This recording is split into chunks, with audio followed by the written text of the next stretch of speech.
ഞാനിവിടെ ഉണ്ടായിരുന്നില്ല, കുറച്ചാള് ബോംബെയിലായിരുന്നു. കഥാകൃത്തുക്കൾ ഒരു സമ്മേളനം. കുറച്ചു മുമ്പ് പാതിര കഞ്ഞി എന്ന പേരിൽ ഞാനൊരു കഥ ഇവിടെ അയച്ചിരുന്നു. ഓ, ആ കഞ്ഞി. ഞാനതിന്റെ പ്രതിഫലം വാങ്ങിക്കാൻ വന്നതാ. കാശിന് കുറച്ച്. എന്റെ പൊന്ന് കഥാകൃത്ത് ക്ഷമിക്കണം. എന്താ സാറേ? നിങ്ങളുടെ കഥ ഇതുവരെ ഞങ്ങളുടെ വാരികയിൽ പ്രസിദ്ധീകരിക്കാൻ പറ്റിയിട്ടില്ല. അയ്യോ, പ്രസിദ്ധീകരിച്ചില്ലേ? എങ്കിൽ അതിന്റെ പകുതി പ്രസിദ്ധീകരിക്കുവോ സാറേ? ഇല്ല, പറ്റത്തില്ല. മേളിന്നുള്ള ഓർഡർ. കാൽഭാഗം പ്രസിദ്ധീകരിക്കാൻ പറ്റുമോ? പറ്റത്തില്ലടോ. ഏതൊരു പണി ചെയ്യാം.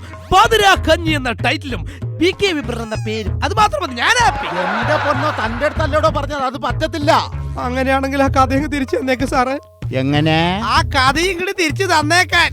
അയ്യോ, മുനിസിപ്പാലിറ്റി വണ്ടി ഇപ്പൊ പോയതുള്ളൂ ഇവിടുത്തെ വേസ്റ്റ് ബോക്സുമായിട്ട്. അയ്യോ, മുനിസിപ്പാലിറ്റിക്ക് ഇപ്പൊ ബസ് ഉണ്ടോ സാറേ? ചിലപ്പോ കാണും. ഒന്ന് പോയി നോക്ക്.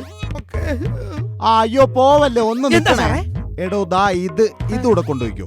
ഇതെന്താ സാറേ? എടോ, തന്റെ കഥ ഞങ്ങളുടെ വാരികയിൽ പ്രസിദ്ധീകരിച്ചിട്ടില്ല എന്ന് ഞാൻ പറഞ്ഞില്ലേ? പ്രസിദ്ധീകരിച്ചില്ല എന്ന് സാറ് പറഞ്ഞല്ലോ. എടോ, പ്രസിദ്ധീകരിക്കാത്ത തന്റെ കഥയ്ക്ക് വായനക്കാരയച്ച അഭിനന്ദന കത്തുകൾ ആരോ